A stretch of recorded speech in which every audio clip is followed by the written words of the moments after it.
Ladies and gentlemen, have you ever noticed how your absence sometimes speaks louder than your presence? That when you stop being constantly available, emotionally, physically, or even digitally, everything begins to shift. This is the psychology of withdrawal, and it's more powerful than we often realize. We live in a world that praises connection and accessibility, always answering, always showing up, always being there. But constant availability can lead to being undervalued.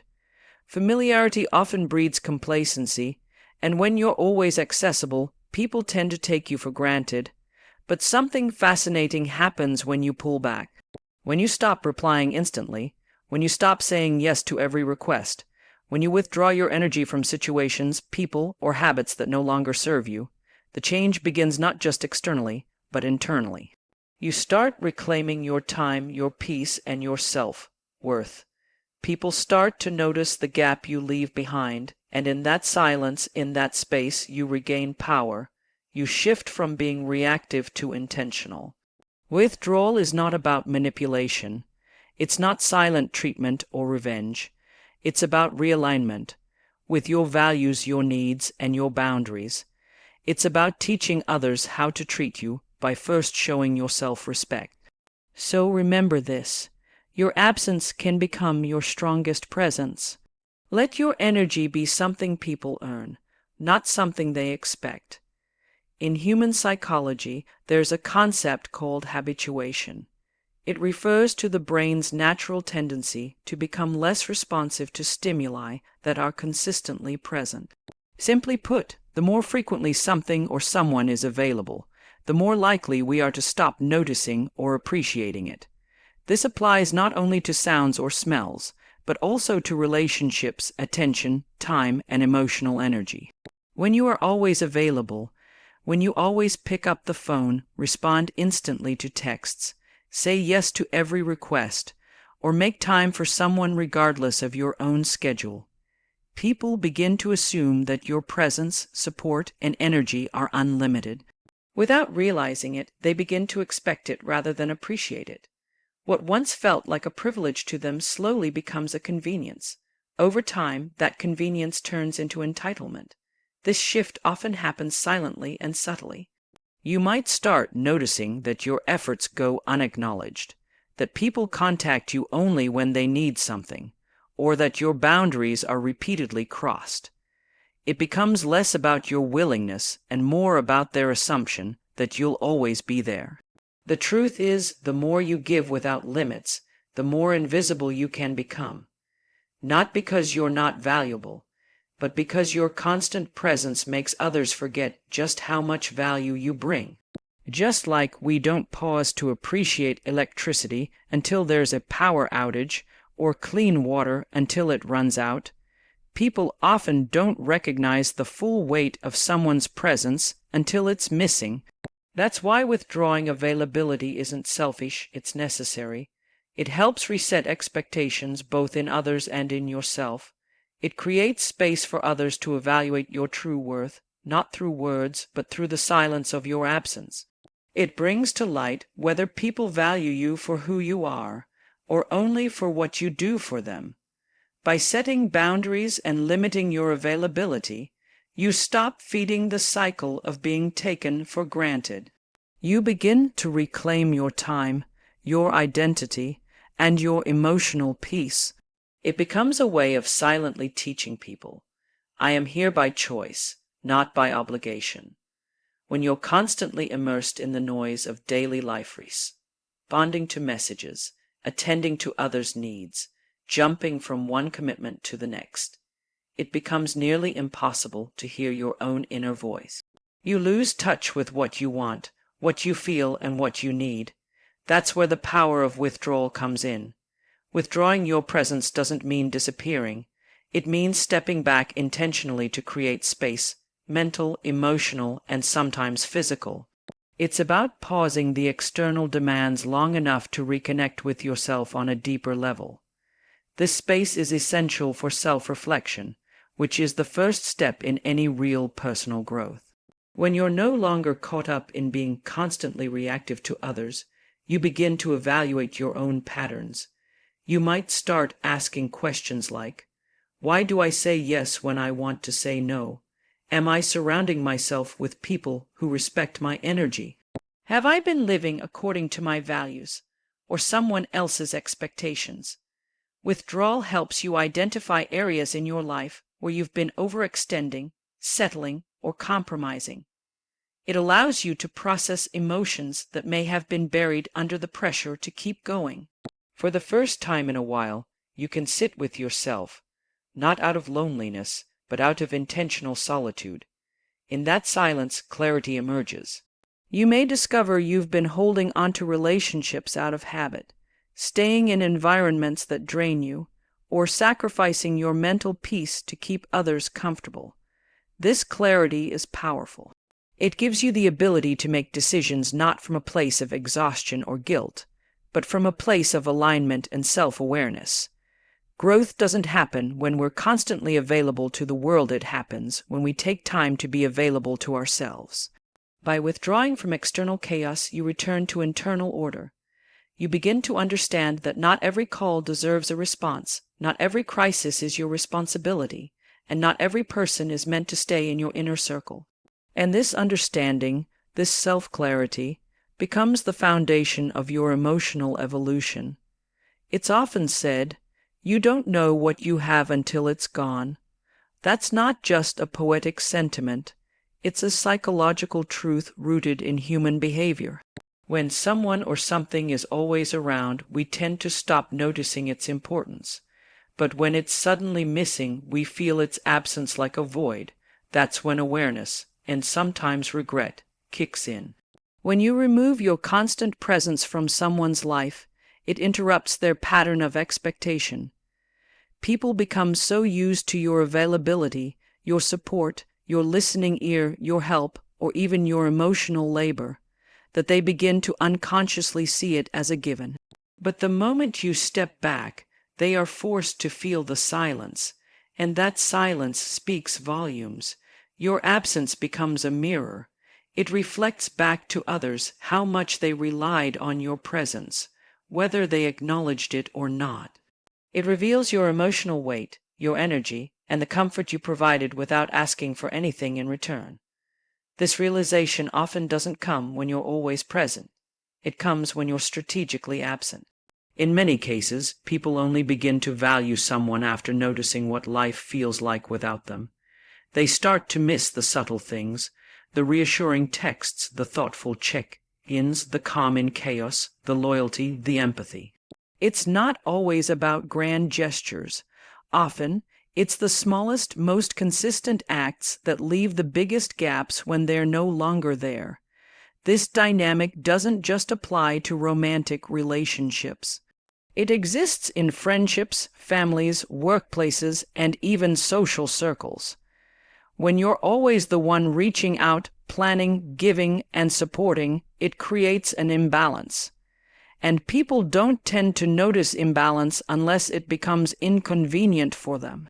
That inconvenience, caused by your withdrawal, forces them to reassess how much they may have taken you for granted.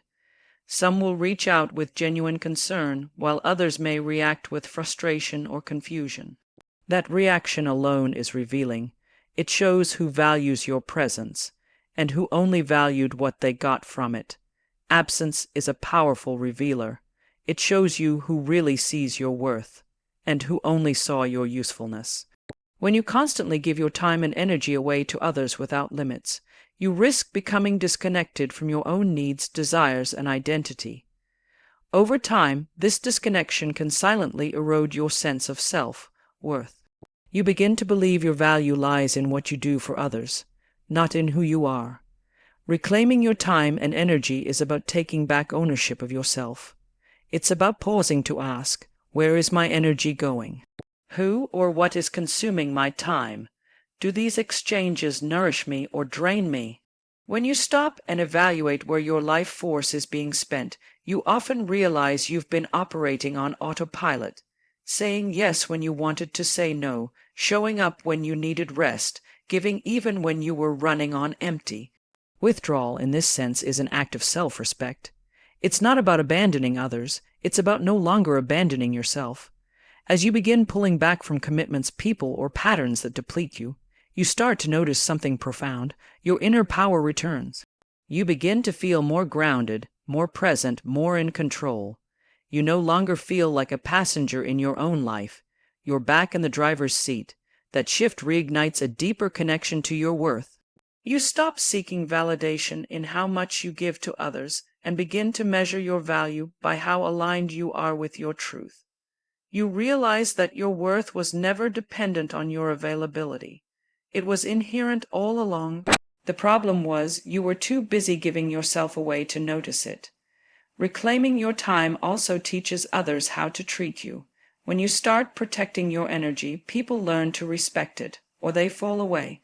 Either outcome benefits you. It helps filter out those who only saw your value in what you could offer, and draws closer those who respect you as a whole person, not a convenience. This act of reclamation is a turning point. It's where burnout ends and self-respect begins, where overgiving is replaced by healthy boundaries, and where self-neglect transforms into self-honor. One of the most misunderstood aspects of withdrawal is the assumption that it's an act of punishment, passive aggressiveness, or manipulation. But in its healthiest and most intentional form, pulling back is not about teaching someone a lesson. It's about learning to protect your own peace. There comes a point when continuing to engage with people, environments, or responsibilities that consistently deplete you becomes a form of self-betrayal. When you ignore the signs of fatigue, resentment, or emotional overwhelm just to keep showing up for others, you're placing their comfort above your own well-being. Eventually, that imbalance catches up with you, and the cost is high: burnout, anxiety, bitterness, or a loss of identity. Withdrawing, then, is a boundary, not a punishment. It is a decision to step back so you can regain emotional clarity, recover your energy, and reassess whether your involvement in a situation is truly healthy or just habitual. It's a form of self-care that says, "I matter too." It's a quiet refusal to continue overextending yourself at the expense of your mental health. Of course, not everyone will understand your withdrawal. Some may interpret your distance as coldness or rejection. That's especially true if they've grown used to having unlimited access to your time, energy, and attention. But your job is not to manage their perception. It's to honor your own limits. Protecting yourself doesn't make you selfish. It makes you aware. It means you're no longer willing to sacrifice your well-being for relationships that don't reciprocate, conversations that go in circles, or roles that you've outgrown. It means you recognize when your emotional cup is empty and take responsibility for refilling it, without apology. The goal of pulling back is never to harm others. It's to heal yourself. It's to step out of emotionally draining dynamics and step into a space where you can breathe, think, and just be. From that space, you can return to the world with more clarity, strength, and authenticity. And when you choose to, whether you realize it or not, you are constantly sending messages about your boundaries through your actions, your reactions, and most importantly, your silence. People don't just respond to what you say, they respond to what you allow. And over time, your tolerance becomes the blueprint for how others behave around you. If you always say yes, even when you're tired, people will assume you're always available. If you avoid conflict to keep the peace, others will test your limits without fear of consequences. If you accept disrespect even once, you signal that it might be okay to do it again. This isn't about blame, it's about awareness. When you tolerate being overlooked, overworked, or undervalued, you indirectly teach others that this is acceptable. It becomes your normal, even if it silently eats away at your confidence and peace of mind. The problem is, many people won't question the boundaries you fail to set. They'll continue to push, take, or depend, because you've shown them they can. That's why stepping back and withdrawing your energy is such a powerful corrective action. It interrupts that learned behavior, not just for others, but for yourself. By pulling back, you're drawing a new line in the sand. You're showing that your time and attention are no longer automatic. You're teaching the people around you that access to you must come with respect, reciprocity, and appreciation. And here's the hard truth: not everyone will rise to that standard. Some people will leave. Others will try to guilt you or label your boundaries as selfish. But the ones who truly value you will adapt. They will adjust. They will grow with you, not against you. Training others how to treat you begins with treating yourself with more dignity. It's recognizing that your peace is not a luxury. It's a priority. It's understanding that your worth isn't measured by how much you endure, but by how much you protect what you deserve. When you stop tolerating what drains you, you make room for what aligns with you. In a world that often encourages constant connection, whether through social media, texts, group chats, or in-person obligations, it becomes increasingly difficult to protect your emotional space. You may find yourself absorbing other people's emotions, feeling responsible for their happiness, or becoming overwhelmed by situations that don't even belong to you. This is where emotional boundaries come in, and intentional withdrawal is one of the most powerful ways to reinforce them. Emotional boundaries are not walls to shut people out. They are filters to keep your inner world healthy. They help you distinguish between what is yours to carry and what belongs to someone else. Without them, you can become emotionally enmeshed, feeling guilt for someone else's disappointment, anxiety over others' expectations, or pressure to fix problems that aren't yours to solve. Withdrawal gives you the necessary space to reestablish these boundaries. When you step back from the noise and emotional demands of others, you begin to recognize how much of your emotional bandwidth has been consumed by external factors. You might notice how often you say yes to avoid discomfort, or how drained you feel after certain conversations. These are signs that your boundaries need reinforcing. Pulling back allows you to observe without absorbing. It gives you time to reflect. Am I giving from a place of love or out of obligation? Am I supporting this person or enabling them? Am I emotionally present for myself or only for others? When you honor these questions, you start to create healthier interactions. You learn to say no without guilt, to offer support without losing yourself in someone else's crisis, and to prioritize your mental and emotional balance. People who are used to your emotional availability may struggle with this shift. They may interpret your withdrawal as coldness or distance, but what you're actually doing is establishing a boundary of self-preservation. You're saying, I can care about you, but I won't carry your emotions for you. This kind of emotional boundary protects your energy, helps prevent burnout, and strengthens your identity. It allows you to engage with others from a place of clarity and compassion, rather than resentment or exhaustion. And perhaps most importantly, it teaches you that protecting your peace is not selfish, it's essential. Human psychology often leans toward effort-based valuation.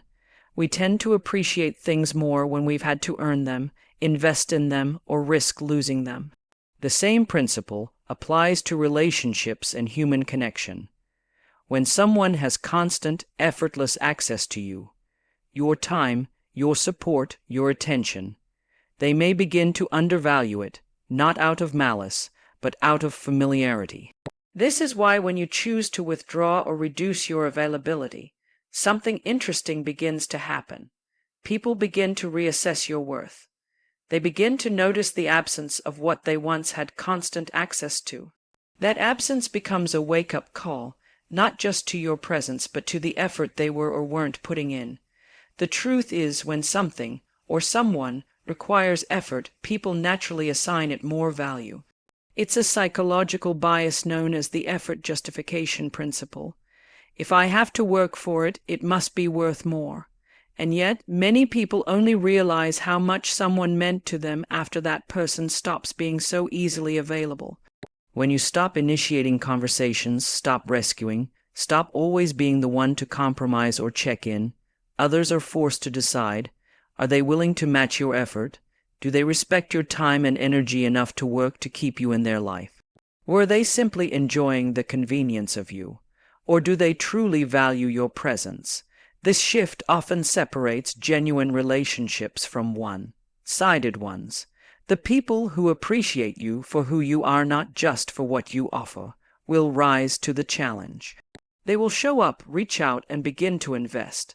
On the other hand, those who only stayed because of what they were receiving may begin to fade, and that clarity is a gift. When people have to make an effort to stay connected, when they realize that your presence is not guaranteed but earned, the dynamic changes. You move from being taken for granted to being respected. You teach the world that your time is valuable, your energy is limited, and your presence is a privilege, not a given. Ultimately, you set a new standard. That mutual effort, not convenience, is the foundation of meaningful connection. Sometimes it takes stepping away to clearly see who people really are, and what your relationship with them is built on. When you're always present, always available, always giving, the true nature of a connection can become blurred. You may confuse convenience for care or mistake dependency for loyalty. But when you create distance, whether physical, emotional, or simply energetic, you begin to see the relationship without the noise of constant involvement. Withdrawal acts like a filter. It separates those who are genuinely connected to you from those who are only connected to your presence, your usefulness, or what they can extract from you. It's in your absence that their true intentions begin to surface. Some people will reach out to check on you, to see how you're doing, or to make the effort to stay connected. Others will go silent, not because they're giving you space, but because they were never really there for you to begin with. They were there for the benefit of your presence, your advice, your emotional labor, your reliability. This realization can be painful, but it's also incredibly freeing. It liberates you from illusions. It helps you stop over-investing in relationships that only thrive when you're overgiving. You no longer have to guess where you stand with people. Distance makes it clear. It also reveals emotional patterns within yourself. You may begin to recognize the ways in which you've been chasing connection, settling for shallow bonds, or staying in one-sided dynamics just to feel needed or seen. Withdrawal allows you to observe these behaviors, not judge them, and begin to rewrite the story from a place of empowerment. This kind of clarity doesn't come when you're emotionally entangled in constant availability. It comes when you step back long enough to observe what happens without your constant input. The people who are truly aligned with your values, who respect your boundaries and cherish your presence, will make their intentions known, even in your absence. The ones who vanish, manipulate, or grow resentful were never really standing with you in the first place. Distance doesn't damage real relationships. It exposes them. And sometimes it saves you from continuing to pour into what was never built to hold you. In a world that constantly pulls you in every direction, expectations from family, demands from work, pressure from society, and the never-ending presence of digital noise, it's easy to lose sight of who's really writing your story. Day by day, choice by choice, you may find yourself living a life that's been shaped more by external influence than by your own inner voice. This is where intentional withdrawal becomes not just helpful, but transformational. When you pull back from the chaos, you are not just taking a break. You are taking back agency. You're stepping out of roles you were pressured to play, away from rhythms that kept you too busy to think, and into a quiet space where you can ask, is this really the life I want? Are these the people I want to share it with? Are the choices I'm making aligned with my truth? Or just a performance for acceptance, approval, or survival? Withdrawal gives you time to remember yourself, not as others define you, but as you know yourself to be. It's in that quiet space, that intentional solitude, that you start to notice the subtle callings of your own voice, the goals you buried, the boundaries you ignored, the identity you may have diluted just to be liked, understood, or needed. By stepping back, you stop reacting and start reclaiming. You begin making choices from a place of clarity, not confusion, from self, direction, not obligation. You begin to rewrite the rules you live by, not based on who others want you to be, but based on who you truly are when the noise fades away. It's not about becoming cold or detached. It's about becoming centered. You realize that your availability is a sacred gift, not a default setting, that your energy, your thoughts, your vision for life deserve to be honored. And as you begin to reclaim that space, people and opportunities that align with your deeper values naturally begin to emerge, while what no longer serves you gently falls away. Withdrawal, in this sense, isn't retreat, it's realignment. It's the courageous act of pausing so you can move forward on your own terms, with more direction, more awareness, and more power over your own life story. So when you stop being constantly available, you're not withdrawing to punish anyone. You're choosing to honor yourself. You're making space for clarity, balance, and truth.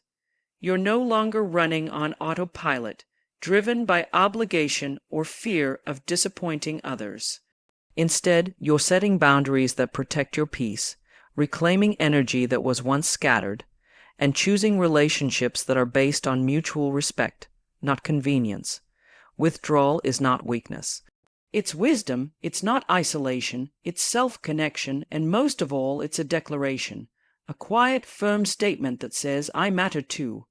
Because when you stop showing up everywhere for everyone, something incredible happens. You start finally showing up for yourself.